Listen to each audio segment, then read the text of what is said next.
Good morning. It is Wednesday, February 25th. I am very excited to be here chatting this morning. Wednesday, I spent a little time focusing on our skills. And so we're going to be focused on the skill of the open house. I'm going to make an argument here in a minute for you as to why open houses are a good idea for you, why they are a lead magnet that you can build your business on the back of. And then even a greater reason is because we do not waste time at open houses. If no one comes to our open houses, we find many, many reasons why it's still a good thing for us to be there. Okay. So what we do not ever control in this business is the outcomes. What we control is the actions. And so the action we're going to work on is the ability to put on hyper-focused open houses that are going to bring leads to us. So we're going to talk about that here in a minute today. Before I jump into that, I want to read from Leadership Promises for Every Day, The Power to Change the World. And this goes, I love the way he speaks to certain things. So let me read this to you. All the training in the world will provide only limited success if you don't turn your people loose to do the job. We're talking today about turning you loose to do the job. The way to do that is to give them responsibility, authority, and accountability. For some people, responsibility is the easiest to give. But what is difficult for some leaders is allowing their people to keep the responsibility after it's been given. Poor managers want to control every detail of their people's work. When that happens, the potential leaders who work for them become frustrated and don't develop. Rather than desiring more responsibility, they become indifferent or avoid responsibility altogether. With responsibility must go authority. Winston Churchill said in an address, "I am your servant." And I love where he starts with this. He is the leader, and he is saying, "I am your servant. You have the right to dismiss me when you please. What you have no right to do is ask me to bear responsibility without the power of action." I'm going to read that again. And I want you to think through this in your lens with the team you work with the broker you work with the company you work with, whatever it is. You have the authority to leave them at any time. If they do you wrong, you go. They work for you. As a team leader, we work for our agents. My job is to help serve our agents at a high level, help to train them, prepare them, and give them the discipline and the accountability. But what I cannot do, and I've said this for many, many years, I can't make you get out of bed in the morning. I can't force you to take action on anything. And what Winston Churchill says is, "I am your servant. You have the right to dismiss me when you please. What you have no right to do is ask me to bear responsibility without the power of action." I think that's super impactful. Once responsibility and authority have been given to people, they become empowered to make things happen. But we also have to be sure that we are making the right things happen. That's where accountability comes into the picture. Let me read that last paragraph one more time. Once responsibility and authority have been given to people, they become empowered to make things happen. But we also have to be sure they're making the right things happen. That's where accountability comes in. So if you feel like there's a lack of accountability in your job and you've got no one to appeal to, you need to look around and make sure, one, do they know what you're trying to do? Do they know the mission that you are set out to accomplish? You've got to take responsibility and you've got to take action. So thank you for indulging me in that. I love these. They're short and they're sweet, but they give some great clarity on things. They always seem like they apply. So, all right, let's dive in. Today is not about branding. It's not about Canva. It's not about tweaking your bio today. It is lead day. That is our Wednesday task, is making sure we followed up with all of our leads. If there's a lead untouched, today they get touched. Today we reach out to them. Today we text, call, email, whatever we're going to do. Okay.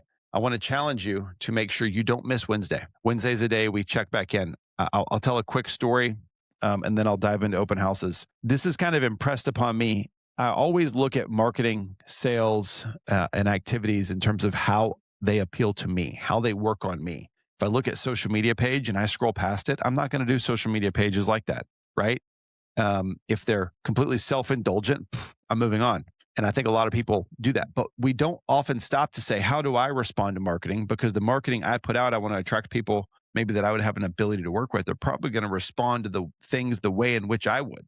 So we want to look through our marketing and our outbound sales process through the lens of, man, how would we engage with this? So a quick story. This is a couple years ago. We were on the way back from New Smyrna Beach to Orlando. We're driving. Before we got in the car, my wife said something about a project we've been talking about doing. It's one of the little ones. I actually don't remember exactly what the project was. I don't even have someone that does that. It was something very specific. So before we got on the road, I had gotten on Thumbtack or one of these sites, and I had put in my specific job description and I had pushed it out. Not more than a handful of minutes later, we're on the road, kids are in the back seat, being kids, and I get a call. I don't take it. I get a text, and it's someone from exactly what I just requested. Speed to lead, very good, but I didn't answer. I didn't respond. I'm driving. I have kids in the car. A couple minutes later, I get another one. Speed to lead, still pretty good. A couple minutes. I get 3 or 4 of these in a very short order. Call, text, call, text, call, text. Another one, maybe 10 minutes later. I've got an hour drive. Kids are in the car. They're watching a movie or something, right? And I just remember being like, okay, I almost in an anxious way, and I'm not a very anxious person, but in an anxious manner, I felt like that was really good. So glad they reached out so fast. I'm not ready to talk to anyone yet. I am serious about the project though. And so go another day. It was evening. Go another day. I get a call. I miss it. And a text from one of them. Follow up. That day, I get no more calls, no more texts. I get another text from the one that had followed up a second time, a third time. I reach back out to them. They come over, they do the job. Why do I tell you this story? I tell you this story because we are too quick to believe that people are just clicking buttons on the internet, or they're just calling to find out the price of a house. They're going to go cold so fast, they're ghosting us. We tell ourselves all of these stories instead of doing the job that we can do and having actionable follow-up that we can implement as a part of our process. The person that got the job did their follow-up. They didn't know me from anybody else. I was not special. I didn't give them any better indication that I was going to be a good lead or a bad lead. But I remember that impressing on me of saying, man, I got to stop telling myself stories about leads that I'm not hearing back from. The stories we tell ourselves matter, and they impact how we follow up. They impact how we speak to people. And so we've got to make sure we're speaking to people well, and not telling ourselves stories about what they're thinking about us. Okay. The reality is a lot of the leads you're going to follow up with won't ever close. They won't ever buy with you. We just got to know that going in. But the person who does the consistent follow up and is relatable and doesn't tell stories about themselves and gives them a reason to reach back out, gives them information, provides value rather than I'm following up, I'm following up, I'm following up, I'm following up. Are you still looking to making a move? Here's a house I found in your search criteria. May not be good for you, but here it is. I just thought you might want to see it, right? Adding valuable text, call, email, follow-ups versus surface level is going to be game changer. I want the open house to be a reason in which we can create more leads for which we can follow up with. And if you think about it, the open house lead is someone who is out looking to walk through a house. They're a little further down funnel than someone who clicks it online, right? For more information. How many bedrooms do they have? Where's the master bedroom? Right? That's good questions. Those people may be ready to buy tomorrow, but the person actually walking the house is huge because we get to get in person with that person. We get to meet them face to face the first time. We get to try out. We get to show them how we operate. We may not be a good fit for them, but how hard we work to get someone to go meet us in the first place, ultimately to find out we're not a good fit to work together anyways, right? So the open house it's an expedient way of providing a service. They attract renters, first-time buyers, move-up buyers, relocations while they're in town, neighbors thinking about selling, buyers not yet committed to an agent. Where else do people voluntarily walk in and say, I'm thinking about moving? Where else does that happen? The beauty is you get to pick the date, you get to pick the time, you get to create the opportunity. You get to leverage a single appointment for potentially a multitude of real buyers ready to set foot into a house. Now, we put a lot of emphasis on the fact that, man, what if they don't want to buy this house? They won't. They probably won't.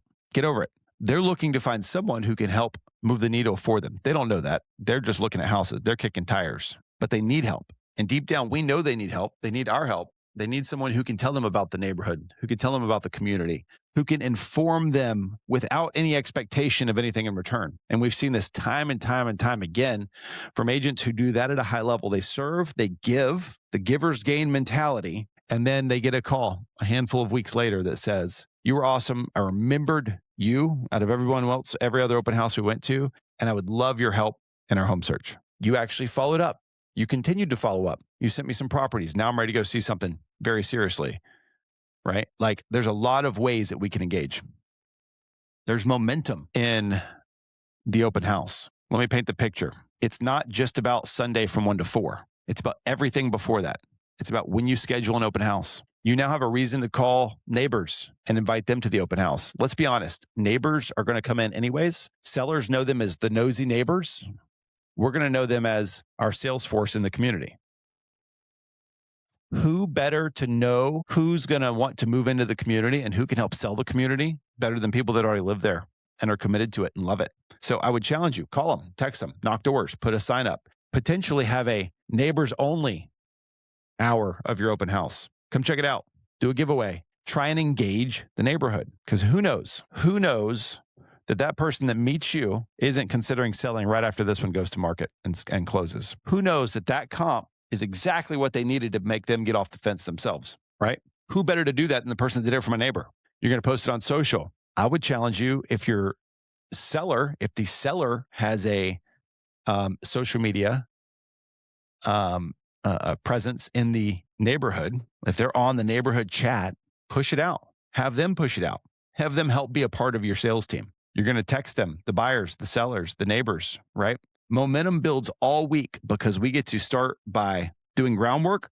We get to market it on our social. We get to position ourselves as a neighborhood expert.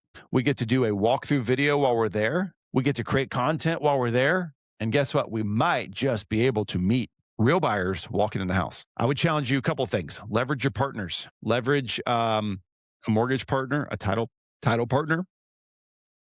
If you call and ask for a giveaway, I'm certain that is something that's doable. Have a lender partner there, QR code, quick pre-approvals, and if nothing else, moral support. Title partner there, same thing. Maybe bring some snacks. Get help. You don't have to do this alone. You don't have to do this alone. You want to signal to the marketplace that you are professional, you are organized, you've got a team of professionals around you. You're not just hosting an event, a pop-up. You're not flying in late and putting a sign in the yard and hoping for the best. You are running a small event, okay? You are running an event.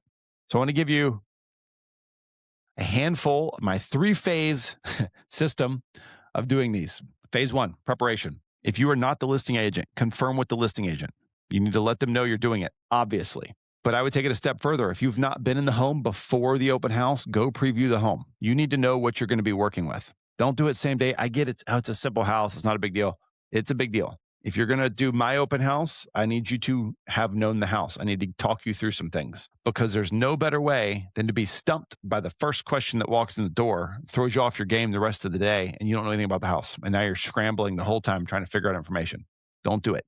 Be an expert. Learn about what you're selling. If you walk into a car dealership and you ask, the BMW dealership, and you ask, hey, what about this M3? How many miles? And they're like, let me go get my manager. You're like, yeah, not working with that guy. Call neighbors in advance. Call them, text them, email them, pull information so that you can do this. If you need to go knock doors, go knock doors. Don't go knock doors at, noon on a Wednesday. No one's going to be home, right? You could do flyers that way.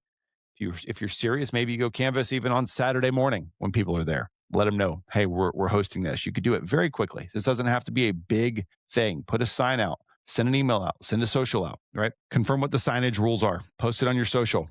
Schedule it as an event. Send it to your network. You don't know who might just come see you anyways, see you in action.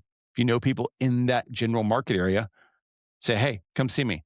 Because what we're doing is we're creating a micro event. If you go to an event and no one's there, is it a good event? No. I need people. I need bodies in there. I need people that can come in, get a snack, hang for a few minutes.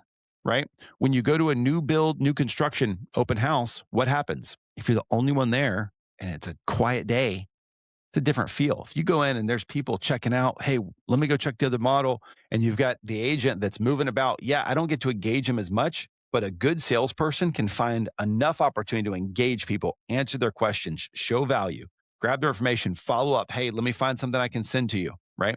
We've got to find ways to do that well. So not to go into all of the details in terms of how we're going to do that, but this is something you've got to begin to perfect. Please arrive early. We're going to go into execution mode. Please arrive early, 30 minutes early, minimum. You need to get the lights on, make sure the AC is set, get your flyers out, Then and only then go put out your signs when you're ready. Only after you've got the house ready. Do not put your signs in on the way in. If you put your signs in on the way in, somebody's going to beat you to the house and the house isn't ready.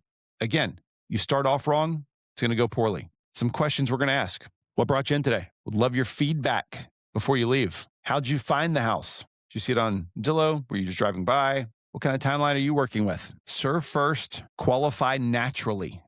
We're going to serve first. We're going to ask good questions. Good questions get good answers. Okay. Number 3, we're going to send them a text immediately after they leave. We need a number to follow up with.